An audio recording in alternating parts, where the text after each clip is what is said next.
My name is Anouk Pappers and I'm the founder of Cool Brands Women. It's my mission to support women to achieve their next goal by creating and articulating their personal brand. One of the other ways I look to inspire women is by sharing the inspiration I find when talking to remarkable women from all over the world. I recently had an interesting conversation with Marcy Syms, social entrepreneur, independent director, trailblazer and board chair of the ERA Coalition and Fund for Women's Equality.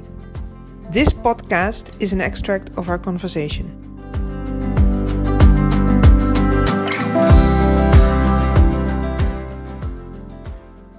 Hi Marcy, thank you for joining us today. Let's get right to it.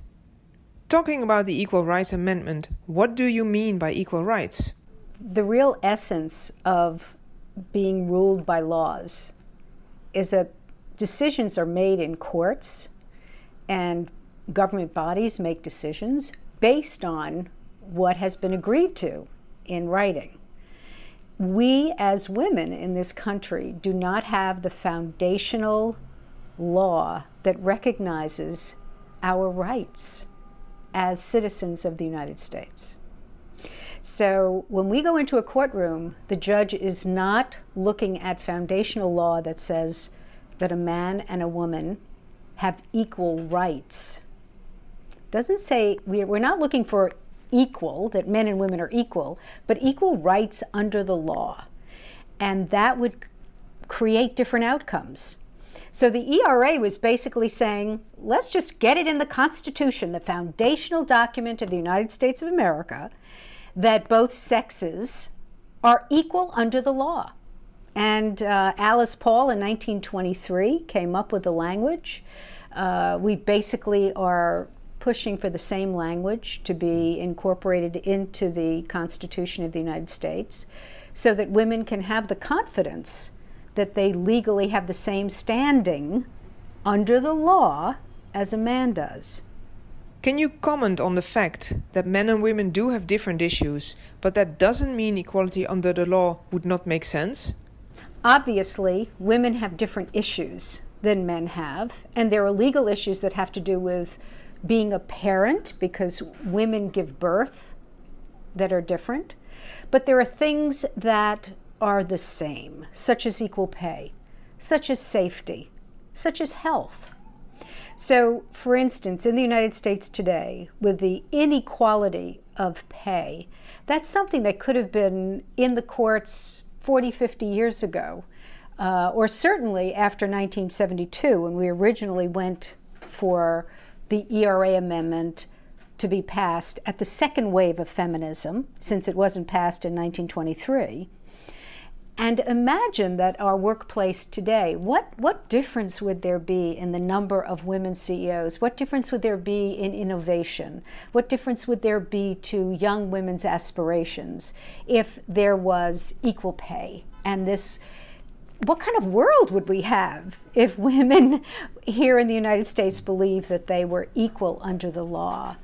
I think for both men and women, it would be a much fuller and joyful life than we have right now. Apparently, your drive is social justice. Can you share with us where that comes from?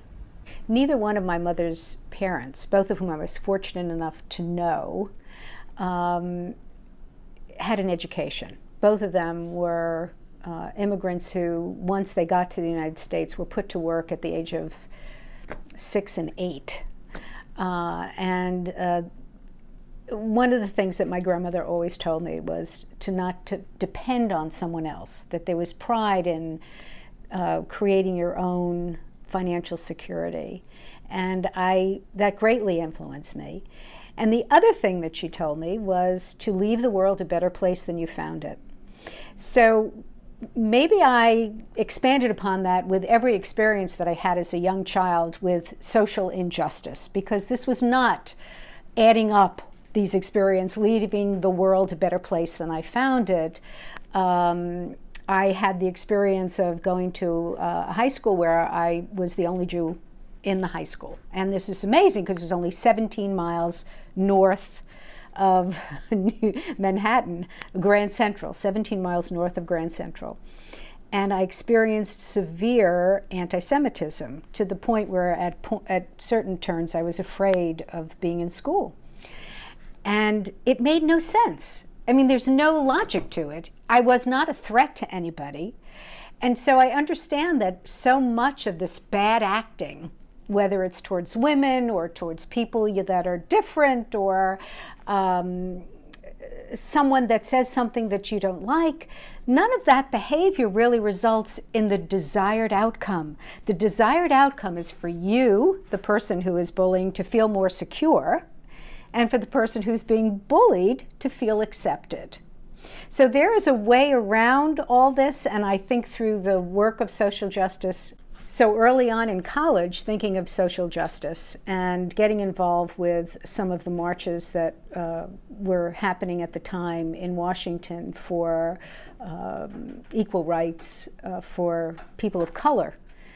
And it really morphed. I saw that there was an opportunity to also express myself as a woman who felt the lack of rights in the law for me.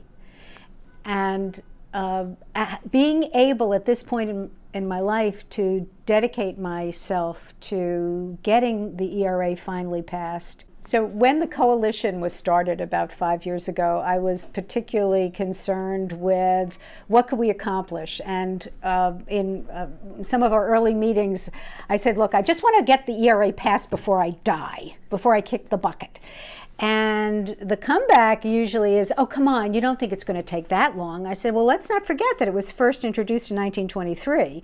And I do think that the idea that 80% of Americans believe that the ERA passed just shows what an uphill battle this is.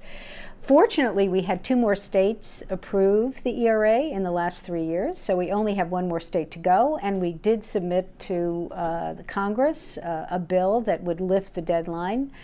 And then we are also asked, how is this going to change things for women? And I don't think there's any immediate change that will be felt, because it will take time for the laws to be considered and how the outcomes will be changed as a result of women being equal under the law.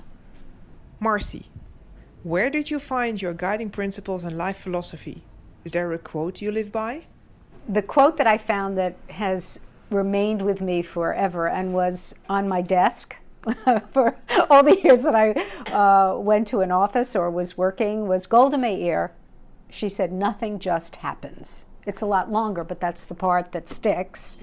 And it certainly applies to anything that has to do with positive change. It takes a lot of energy and dedication and passion.